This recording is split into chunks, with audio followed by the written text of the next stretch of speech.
BRS హయాంలో అంటే కేసీఆర్ ముఖ్యమంత్రిగా ఉన్న హయాంలో రైతు బంధు బీఆర్ఎస్కు ఎంత మద్దతుగా ఆ, ఆ పథకం నిలబడిందో, ఎంత మద్దతుగా ఆ పథకం పనిచేసిందో మనందరం దగ్గర నుంచి చూసాం.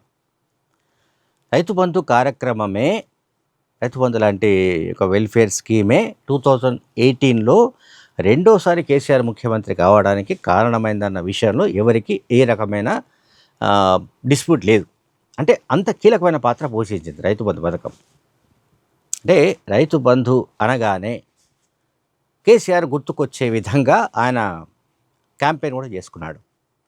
రైతు బంధు కార్యక్రమాన్ని ఈ దేశంలో మొట్టమొదటిసారిగా మేమే అమలు చేస్తున్నామని, ఈ పథకానికి తానే సృష్టికర్తనని కూడా కేసీఆర్ చెప్పుకున్నారు పలు సందర్భాల్లో. అయితే 2022 ఇంచుమించు ఆ ప్రాంతాల్లో కేసీఆర్ కూడా ఈ పథకాన్ని సమీక్షించాలని అనుకున్నట్లుగా అప్పట్లో వార్తలు వచ్చాయి. ఈ మేరకు అప్పటి ముఖ్యమంత్రి కార్యాలయం నుంచి వ్యవసాయ శాఖకు ఒక నోట్ వెళ్ళినట్టుగా కూడా వార్తలు వచ్చాయి. అంటే అవన్నీ మెటీరియల్స్ కాలేదు, అది వేరే విషయం. బట్ ఇదంతా ఎన్నికలకు ముందు, 2023 అసెంబ్లీ ఎన్నికలకు ముందు 1 year ముందే ఇది జరిగింది. ఎందుకంటే దీనికి సంబంధించిన బర్డెన్ ఏదైతుందో ఖజానా పైన పెద్ద ఎత్తున పడుతున్న సంగతి సెకండ్ టర్మ్ తర్వాత కేసీఆర్కు తెలిసి వచ్చింది. 2014 నుంచి 2018 వరకు వాళ్ళకేమీ అర్థం కాలేదు. 2018 నుంచి మళ్ళీ 2023 దాకా ఇది అమలు చేయడంలో ఉన్న ఆర్థికపరమైన సాధక బాధకాలు కేసీఆర్కు తెలిసి వచ్చాయి. దాంతో ఆయన ఈ పథకంలో ఎటువంటి మార్పులు తీసుకురావాలి, లేకుంటే ఏ రకంగా సంస్కరించాలి, సవరణలు తీసుకురావాలి అనే దానిపైన ఆయన ఆలోచించినట్టుగా అప్పట్లో వార్తా కథనాలు వచ్చాయి. రాష్ట్రంలో అప్పట్లో ఆ లెక్కల ప్రకారం 53 లక్షల మంది రైతులు ఉన్నారు. అప్పట్లో ఆ లెక్కలు 2022 ఆ ప్రాంతాల్లో. సరే, వ్యవసాయయోగ్యమైన భూమిగా చెప్పింది గణాంకాల ప్రకారం అప్పట్లో 1,40,00,000 ఎకరాలు. అయితే ఈ 53 లక్షల మంది రైతులు అని చెప్తున్నాం కదా మొత్తం టోటల్గా అప్పట్లో. ఇప్పుడు 69 లక్షల మంది రైతులు కనిపిస్తున్నారు లెక్క. అయితే దీంట్లో 1,00,000 మంది రైతులు ఎవరైతే ఉన్నారో ఆ 1,00,000 మంది రైతుల దగ్గరే 10 ఎకరాలకు పైగా భూమి ఉంది. 1,00,000 మంది రైతుల దగ్గర వాళ్ళ చేతుల్లోనే 50 లక్షల ఎకరాలు ఉన్నట్టుగా తేలింది. 50 లక్షల ఎకరాలు. సో పెద్ద రైతులకు రైతు బంధు నుంచి మినహాయిస్తే ఎట్లా ఉంటుంది అనేది కూడా ఒక చర్చ జరిగింది. ఈ చర్చ విషయంలో, ఈ చర్చకు సంబంధించి అప్పట్లో కేటీఆర్ కూడా కొన్ని వ్యాఖ్యలు చేశారు నర్మగర్భంగా.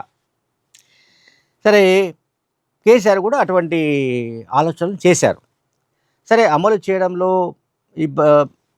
ఇబ్బందులు ఉంటాయని, అమలు చేయకపోతే అంటే అది వరకు ఇస్తున్న దాన్ని ఏమాత్రం సంస్కరణ తీసుకొచ్చినా అది రివర్స్ అయ్యే అవకాశం ఉన్న నేపథ్యంలో కేసీఆర్ కూడా దాన్ని, ఆయన ఆలోచనను ఆయన ఉపసంహరించుకుంటూ ఉన్నట్టుగా కూడా మనకు అనిపించింది.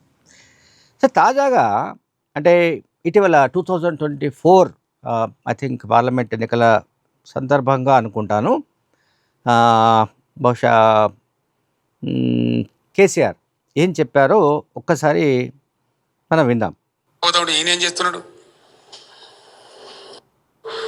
లాభం జరగదని పెట్టినా, and that agriculture sector of Telangana has contributed to the GSDP of Telangana by 18.36%. Telangana జిఎస్డిపికి 18.36% కూర్చినటువంటి శాఖ వ్యవసాయ శాఖ, రైతాంగం. అగ్రికల్చర్ సెక్టర్ నుండి జిఎస్డిపికి వచ్చినటువంటి శాతం నేను చెప్పేది, విచ్ ఇస్ గ్రేట్. నేను అనుకున్న కాలం నెరవేరింది. ఇంకొక 5-6 ఏళ్ళు కొనసాగించిన తర్వాత ఈ సీలింగ్ బిల్లింగ్ మేము కూడా ఆలోచిద్దామని అనుకున్నాం. రైతులు కొంచెం అప్పులు తీరిపోయి వాళ్ళ సొంత పెట్టుబడి వాళ్ళు పెట్టుకునే పరిస్థితికి వచ్చిన తర్వాత అప్పుడు పేద రైతులకు మాత్రం పెడదాం, కొంచెం ధనిక రైతులకు తీసేద్దామని మాకు కూడా ఆలోచన ఉండే బేసికల్లీ. కానీ ఇంత హాఫ్ ఎజార్డ్గా, ఇంత తొందరపడి రైట్. సరే, కేసీఆర్ మాటలు మీకు వినిపించాను. కేసీఆర్ చెప్పిన దాంట్లోనే ఒక అంశాన్ని మనం జాగ్రత్తగా గమనిస్తే, అంటే బిట్వీన్ ద లైన్స్ గమనిస్తే ఆయన ఏం చెప్తున్నాడంటే, నేను ఒక ఈ రైతు బంధును 10-15 ఏళ్ల దాకా అమలు చేయాలనుకున్నాము అంటే ఎకరాలతో సంబంధం లేకుండా, అట్లాగే పరిమితులు కానీ, సీలింగ్ కానీ వగైరా వగైరా ఏమీ లేకుండా రైతులు తమ కాళ్ళపైన తాము నిలబడే విధంగా, లేదా రైతులకు పంట పెట్టుబడి సహాయం ప్రభుత్వం వైపు నుంచి ఇవ్వాల్సిన అవసరం లేని పరిస్థితులు వచ్చేదాకా ఈ 10-15 ఏళ్ళు కనుక కొనసాగిస్తే ఆ తర్వాత ఇంకా రైతు బంధు అమలు అవసరం లేదు అని మనం అర్థం చేసుకోవాలి. ఇది ఆయన మాటలే, ఇది నేను చెప్పేది కదా. కేసీఆర్ చెప్తున్న దాంట్లో ఈ అంతరార్థం ఉంది. అంటే అంటే 2023లో అధికారం కోల్పోయారు. ఒకవేళ అధికారంలోకి వచ్చారనుకుందాం, ఒకవేళ వచ్చి ఉంటే ఖచ్చితంగా రైతు బంధు అమలులో ఆయన మాట్లాడినట్టుగానే పెద్దలకు తీసేసి కేవలం పేదవాళ్ళకు మాత్రమే, అంటే అది 5 ఎకరాల, 8 ఎకరాల, 10 ఎకరాల అనేది వేరే విషయం. బట్ ఇప్పుడు ఎన్ని ఎకరాలు ఉన్నా కూడా ఇవ్వడానికి ఇస్తున్నారు. ఆ రకమైన వ్యవహారం అంతా కూడా బీఆర్ఎస్ హయాంలో జరిగింది. సరే, దాంట్లో ఎంత స్కామ్ జరిగింది ఏంటనేది ముఖ్యమంత్రి రేవంత్ రెడ్డి చాలా సందర్భాల్లో అసెంబ్లీలో కూడా ఓపెన్గా చెప్పాడు. ఆయన 22-23 వేల కోట్ల రూపాయలు రైతు బంధు పేరిట బీఆర్ఎస్ నాయకులు, ఆ నాయకుల బినామీలు దోచుకున్నారని, వ్యవసాయం చేయకపోయినా కూడా ఆ భూములకు రైతు బంధు వచ్చే విధంగా వాళ్ళు ఆర్గనైజ్ చేసుకొని వాళ్ళు ఆ సొమ్మును దోచుకున్నట్టుగా రేవంత్ రెడ్డి చాలా సందర్భాల్లో ఆరోపించారు. కనుక రైతు బంధుకు సృష్టికర్త నేను అని చెప్పుకునే కేసీఆర్, ఆయనకు ఏదో ప్లాన్ ఉంది మొత్తం మీద. ఏం ప్లాన్ అది అంటే ఆయన మాటలోనే మనం విన్నాం కనుక, ఆయన మాటల్లో మనకేమర్థమవుతుంది, 5-10 ఏళ్ళు అన్నాడు, 10-15 ఏళ్ళు అన్నాడు. 10-15 ఏళ్ళు అంటే సో 10 ఏళ్ళు ఆల్మోస్ట్ అయిపోయాయి. సో నెక్స్ట్ ఇంకొక 5 ఏళ్ళు కూడా ఉంటే, అంటే మళ్ళీ ఫర్ ఎగ్జాంపుల్ 2023లో వాళ్ళు అధికారం కోల్పోయారు. చివరిలో కాంగ్రెస్ అధికారంలోకి వచ్చింది. ఒకవేళ కాంగ్రెస్ అధికారంలోకి రాకపోయి ఉంటే ఖచ్చితంగా రైతు బంధు మొత్తంగా నిలిపివేయడమో, లేకుంటే ఆర్థిక పరంగా ఖజానాపై భారం పడుతున్న కారణంగా దానికి కొన్ని పరిమితులు పెట్టి 5 ఎకరాలకు పరిమితం చేసే వ్యవహారము ఖచ్చితంగా జరిగేదని విశ్లేషకులు చాలామంది చెప్తున్నారు. ఎందుకంటే ఆ ఫైనాన్షియల్ బర్డెన్ అనేది కూడా ఆయన మాటలో మనకు అర్థమవుతోంది.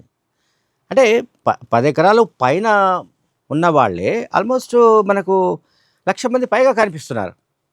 కనుక వాళ్ళందరికీ మనం ఇవ్వాల్సిన అవసరం ఏమిటి అనే ఒక ఆలోచన వచ్చింది. అప్పుడే వచ్చింది, కేసీఆర్కే వచ్చింది. కానీ రైతు బంధు స్కీమ్ అది ఎంత మేరకు బీఆర్ఎస్ పార్టీకి ఒక సపోర్ట్గా, అంటే బీఆర్ఎస్ పార్టీ విజయానికి అది ఒక పిల్లర్గా ఉపయోగపడింది. సో ఒక పిల్లర్గా ఉపయోగపడిన పథకంలో ఎటువంటి మార్పులు తెచ్చినా అది తమకు బూమరాంగ్ అవుతుందని, తమకు నష్టం కలిగిస్తుందని భావించిన తర్వాతే దాన్ని అటువంటి ప్రతిపాదనలను, ఆలోచనలను ఉపసంహరించుకున్నట్టుగా మనకు అర్థమవుతుంది. అంటే కేసీఆర్ మాటల్లోనే మనం ఏం చూసుకోవాలి, ఆ పీరియడ్ అన్నమాట. ఒక లిమిటెడ్ పీరియడ్ 10-15 ఏళ్ళు అమలు చేస్తే ఆ తర్వాత రైతులకు పంట పెట్టుబడి సహాయం అవసరం లేదు. ఎందుకంటే పుష్కలంగా సాగునీళ్ళు ఇస్తున్నాము, పుష్కలంగా వాళ్లకు పంటకు సంబంధించిన ఎరువులు వగైరా కూడా సప్లై చేస్తున్నాము. కనుక ఇక ఆ తర్వాత వాళ్లకు ప్రభుత్వం వైపు నుంచి ఏ రకమైన సహాయం అవసరం లేని పరిస్థితిలోకి వాళ్ళు వెళతారు కనుక, అంటే వాళ్ళ జీవన ప్రమాణాలు కూడా పెరుగుతాయి కనుక ఇక రైతు బంధు అవసరం ఉండదు అని కూడా కేసీఆర్ మాటల్లోనే మనకు అర్థమవుతోంది.